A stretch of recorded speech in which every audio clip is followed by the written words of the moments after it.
Up to date channel के माध्यम से आज मैं आपको सक्षमता परीक्षा व शिक्षक नियुक्ति फेज 2 से अवगत कराने जा रहा हूं। जैसा कि आप जानते हैं कि पिछले दिनों भी मैंने सक्षमता परीक्षा से संबंधित कई चैनल पे वीडियो कई विषयों से संबंधित मैंने डाला था और उन्हीं के एक करीब पॉलिटिकल साइंस, हिस्ट्री और सामान्य अध्ययन कह लें, उनसे जुड़े प्रश्नों को आज मैं आपको बताने जा रहा हूं।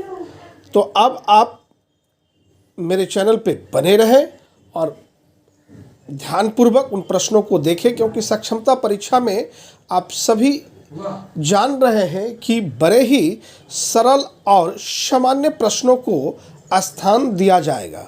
तो आप वन लाइनर क्वेश्चनों को देखें ताकि आपके ज्ञान विज्ञान सक्षमता परीक्षा के अनुरूप हो सके और आपकी सफलता सुनिश्चित हो। धीरे धीरे हम लोग मंजिल की ओर पहुंच ही जाएंगे। कृत कृत अभ्यास का जरमति हो सुजान, रस्सी आबद जात के सिल पर प्रत निशान।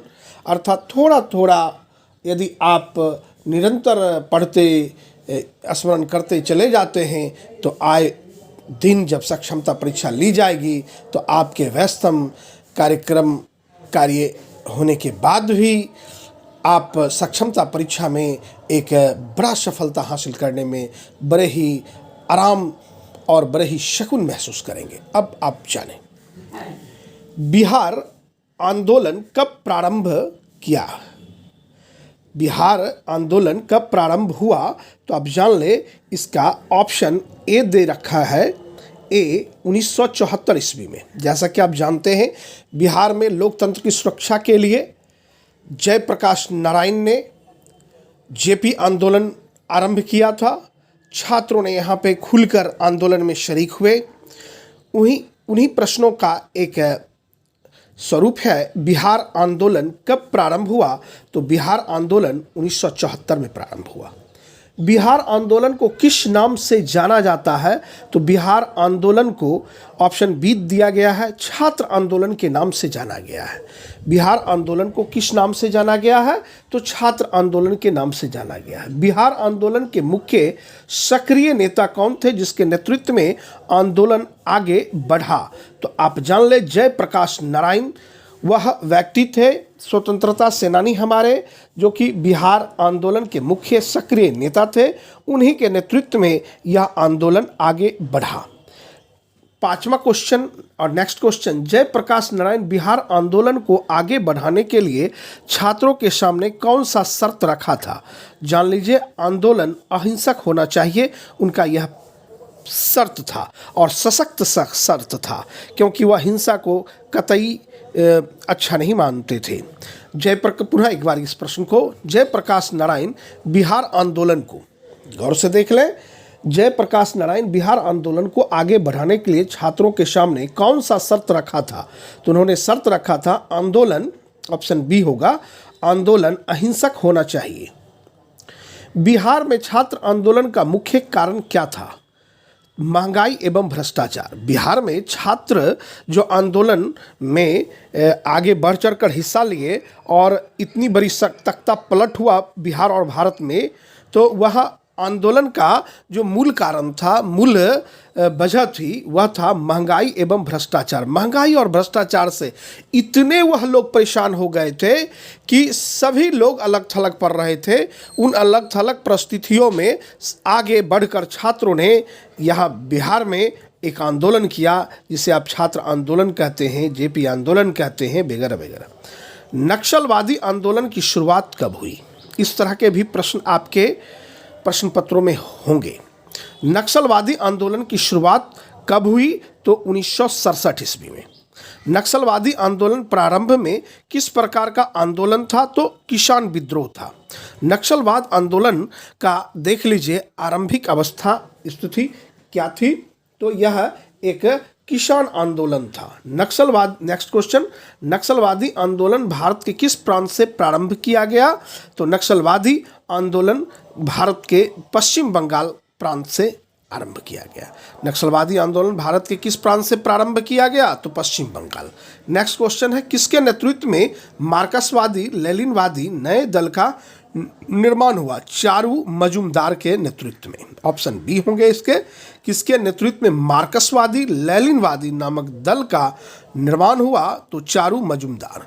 रेलवे कर्मचारियों का राष्ट्रव्यापी हड़ताल कब हुआ? यह बहुत ही महत्वपूर्ण प्रश्न है। अक्सर बीपीएससी आपको या बिहार विद्यालय परीक्षा समिति अक्सर यह प्रश्न को स्थान देते आ रही है। यदि परीक्षा प्रतियोगिता के तरह हो या दक्षता के तरह हो, टेट हो, स्टेट हो, तो यह प्रश्न को जरूर ध्यान में आप रखें। रेलवे कर्मचारियों के राष्ट्रव्यापी हड़ताल कब हुए? तो बी ऑप्शन है 1974 में। रेलवे कर्मचारियों के राष्ट्रव्यापी हड़ताल कब हुए? तो 1974 में। रेलवे कर्मचारियों के राष्ट्रव्यापी हड़ताल का नेतृत्व किसने किया? यह भी बहुत महत्वपूर्ण है। जॉर्ज फर्नांडिस ने। जॉर्ज फर्नांडिस भारत के एक बहुत बड़े लीडर थे और वो कई मंत्रालय को सुशोभित कर चुके थे और देश के ही नहीं, वो अंतर्राष्ट्रीय नेता थे। माननीय नीतीश कुमार वर्तमान के मुख्यमंत्री और जॉर्ज फर्नांडिस की जोड़ी ने भारत में अनेकों विकास के कार्य किए। चलिए आगे, रेलवे कर्मचारियों के राष्ट्रव्यापी हड़ताल का नेतृत्व किसने किया? तो जॉर्ज फर्नांडिस ने। Option A. अब आगे देखें, रेलवे कर्मचारियों का राष्ट्रव्यापी हड़ताल कितने दिनों तक चला? तो 20 दिनों तक। रेलवे कर्मचारियों का राष्ट्रव्यापी हड़ताल कितने दिनों तक चला? तो 20 दिनों तक। 1971 के लोकसभा चुनाव में इंदिरा गांधी किस लोकसभा क्षेत्र से चुनाव जीती? तो रायबरेली से। यह भी महत्वपूर्ण प्रश्न है। 1971 के लोकसभा चुनाव में इंदिरा गांधी किस लोकसभा क्षेत्र से चुनाव जीती थी? तो रायबरेली से। नेक्स्ट क्वेश्चन 15 नंबर का, 1971 के लोकसभा चुनाव में इंदिरा गांधी की प्रतिद्वंदी राजनारायण किस पार्टी के उम्मीदवार थे? तो ऑप्शन सी है संयुक्त सोशलिस्ट पार्टी। 1971 के लोकसभा चुनाव में इंदिरा गांधी के प्रतिद्वंदी राजनारायण किस पार्टी के उम्मीदवार थे? तो संयुक्त सोशलिस्ट पार्टी के। राजनारायण जो कि इंदिरा गांधी भारत की प्रधानमंत्री थी, पहली प्रधानमंत्री महिला में, और उनके प्रतिद्वंदी थे राजनारायण। यह भी इंपॉर्टेंट है। नेक्स्ट क्वेश्चन 16 नंबर, इलाहाबाद उच्च न्यायालय ने 1975 में, भारत के लिए बड़ा ही ऐतिहासिक घटना है यह, इलाहाबाद उच्च न्यायालय ने 1975 में इंदिरा गांधी के लोकसभा सदस्यता को किस आधार पर अवैध करार दिया था? तो चुनाव में सरकारी कर्मचारियों के इस्तेमाल के कारण इनके लोकसभा की सदस्यता रद्द हो गई थी। इलाहाबाद उच्च न्यायालय ने 1975 में इंदिरा गांधी के लोकसभा सदस्यता को किस आधार पर अवैध करार दिया था? तो चुनाव में सरकारी कर्मचारियों का इस्तेमाल के कारण। नेक्स्ट क्वेश्चन, देश के अंदर आंतरिक गड़बड़ी की आशंका के आधार पर भारत में आपातकाल की घोषणा कब की गई थी? 25 जून 1975। यह लगभग परीक्षाओं में बोर्डों ने प्रश्न पूछे हैं और यह बहुत ही महत्वपूर्ण प्रश्न है। 25 जून 1975। इस पर कई प्रकार के हमारे चैनल पे वीडियो हैं, आप चाहें तो देख सकते हैं, ताकि सक्षमता परीक्षा और शिक्षक नियुक्ति फेज 2 में आपको बड़ी मदद मिल सके। देश के अंदर आंतरिक गड़बड़ी की आशंका के आधार पर भारत में आपातकाल की घोषणा कब की गई? तो 25 जून 1975 को। अब देखिए नेक्स्ट क्वेश्चन, भारतीय संविधान के किस अनुच्छेद के तहत भारत में 1975 में आपातकाल की घोषणा की गई थी? ऑप्शन ए अनुच्छेद 352। अनुच्छेद 352 के द्वारा ही भारत में, भारतीय संविधान के अनुच्छेद 352 के तहत ही भारत में 1975 में आपातकाल की घोषणा की गई थी। जैसा कि आप जानते हैं, राष्ट्रपति को 3 प्रकार की आपातकालीन घोषणा का अधिकार प्राप्त है, 352, 356 और 360। 352 में आप देख रहे हैं कि राष्ट्रव्यापी आपातकाल की घोषणा होती है। 356 में राज्यव्यापी यानी किसी प्रांत में आपातकाल लगाया जाता है, और 360 जो है वह वित्तीय आपातकाल है, जो कि देश में आज तक नहीं लगा है। आपको ये भी ध्यान रखना है। नेक्स्ट क्वेश्चन, आपातकाल के समय निम्न में से किस संगठन पर प्रतिबंध लगाए गए? देखिए, बड़ा ही महत्वपूर्ण प्रश्न है। जिस समय आपातकाल भारत में लगा था 352 के तहत 1975 में, तो उस समय आपातकाल के समय प्रश्न है कि निम्न में से किस संगठन पर प्रतिबंध लगाए गए थे। तो उत्तर आ रहा उपयुक्त दोनों। तो उपयुक्त दोनों में से जो संगठन है ए और बी का, वह जान लें। राष्ट्रीय स्वयंसेवक संघ RSS, राष्ट्रीय स्वयंसेवक संघ पे प्रतिबंध लग गया था 1975 में, और जमात इस्लामी पे। नेक्स्ट क्वेश्चन, किस संविधान संशोधन ने देश में संसद की सर्वोच्चता स्थापित की। तो 42वां संविधान संशोधन ने। किस संविधान संशोधन ने देश में संसद की सर्वोच्चता स्थापित की। तो 42वां संविधान संशोधन ने। जान लें 42वां संविधान संशोधन के द्वारा ही हमारे श्रीमती इंदिरा गांधी, जो महिला प्रधानमंत्री भारत की प्रथम रहीं, और उन्होंने ही 42वां संविधान संशोधन किया था। और प्रस्तावना में भी मिनी संविधान प्रस्तावना को हम लोग कहते हैं। और 42वां संविधान संशोधन भारत के लिए एक ऐतिहासिक संशोधन था। इसे हमें याद रखना है। किस प्रधानमंत्री ने किया। तो इंदिरा गांधी ने। आगे देखिए नेक्स्ट क्वेश्चन, शाह आयोग का गठन कब किया गया। तो शाह आयोग का गठन 1977 में किया गया। जनता पार्टी का गठन कब हुआ। तो जनता पार्टी का गठन 1977 में हुआ। 1977 में पहली बार गैर कांग्रेसी सरकार केंद्र में बनती है, मोरारजी देसाई के नेतृत्व में जनता पार्टी की सरकार। उसी में अटल बिहारी वाजपेयी विदेश मंत्री थे, और हिंदी के बड़े ही मान लिया जाए पुरजोर समर्थक, जो कि विश्व के कई ऊंचे ऊंचे मंचों पे उन्होंने हिंदी में भाषण देकर हिंदी की गरिमा को उन्होंने बरकरार रखा और सम्मान दिलाया। नेक्स्ट क्वेश्चन, जनता पार्टी का गठन किसके नेतृत्व में हुआ। तो जनता पार्टी का गठन जयप्रकाश नारायण के नेतृत्व में गठित हुआ। इन सभी प्रश्नों को आप बारीकी से देखें, ताकि आने वाले समय में जो प्रश्न यहाँ से बनेंगे आप उनके उत्तर भली भांति दे सकेंगे। नेक्स्ट क्वेश्चन देखें, 1977 में कांग्रेस फॉर डेमोक्रेसी नामक राजनीति 1977 में कांग्रेस फॉर डेमोक्रेसी नामक राजनीतिक दल का गठन किसने किया। तो इसके आंसर हैं जगजीवन राम। यह भी महत्वपूर्ण है। पुनः एक बार, 1977 में कांग्रेस फॉर डेमोक्रेसी नामक राजनीतिक दल का गठन किसने किया। तो ऑप्शन सी जगजीवन राम, बिहार के बहुत बड़े दलित पीड़ितों के नेता। 1977 के आम चुनाव के बाद किस पार्टी की सरकार बनी। तो ऑप्शन ए जनता पार्टी की सरकार।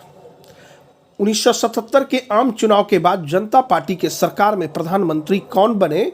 तो मोरारजी देसाई। सी ऑप्शन, मोरारजी देसाई पहले गैर कांग्रेसी प्रधानमंत्री, और इन्हें वयोवृद्ध प्रधानमंत्री भी कहा जाता है। यदि आपसे यह सब प्रश्न आए कि भारत के वयोवृद्ध प्रधानमंत्री कौन बने, तो मोरारजी देसाई। पहली बार गैर कांग्रेसी सरकार केंद्र में किस दल की बनी। तो जनता पार्टी की। कब बनी। 1977 में। नेक्स्ट क्वेश्चन, प्रधानमंत्री मोरारजी देसाई की सरकार कितने समय तक चली। बहुत ही महत्वपूर्ण, 18 माह अर्थात 1.5 साल। प्रधानमंत्री मोरारजी देसाई की सरकार कितने समय तक चली। तो 18 माह तक। भारतीय लोक दल की स्थापना कब हुई। भारतीय लोक दल की स्थापना 1974 में हुई। स्थापना किस, नेक्स्ट क्वेश्चन, स्थापना किसमें भारतीय लोक दल का अध्यक्ष किसे बनाया गया। चौधरी चरण सिंह को। स्थापना के समय भारतीय लोक दल का अध्यक्ष किसे बनाया गया। चौधरी चरण सिंह को। नेक्स्ट क्वेश्चन, 1979 में जनता पार्टी सरकार के विरुद्ध अविश्वास प्रस्ताव किसने लाया। YV चौहान ने। 1979 में जनता पार्टी सरकार के विरुद्ध अविश्वास प्रस्ताव किसने लाया। तो YV चौहान ने। नेक्स्ट क्वेश्चन, जातीय आरक्षण के लिए जनता पार्टी की सरकार ने किस आयोग का गठन किया। नेक्स्ट क्वेश्चन है, जातीय आरक्षण के लिए जनता पार्टी की सरकार ने किस आयोग का गठन किया। तो मंडल आयोग का। Option C. निम्न में किस प्रांत में छात्र आंदोलन हुए। बिहार में। Option A. 1975 में आपातकाल की घोषणा भारत के किस राष्ट्रपति द्वारा करवाई गई। तो option A Fakhruddin Ali Ahmed. Next question, Jansangh के संस्थापक कौन थे? तो जनसंघ के संस्थापक श्यामा प्रसाद मुखर्जी थे। नेक्स्ट क्वेश्चन, भारत का प्रथम गैर कांग्रेसी प्रधानमंत्री कौन थे? मोरारजी देसाई। अभी अभी जस्ट बताया गया था आपको कि भारत का प्रथम गैर कांग्रेसी प्रधानमंत्री कौन थे? तो मोरारजी देसाई थे।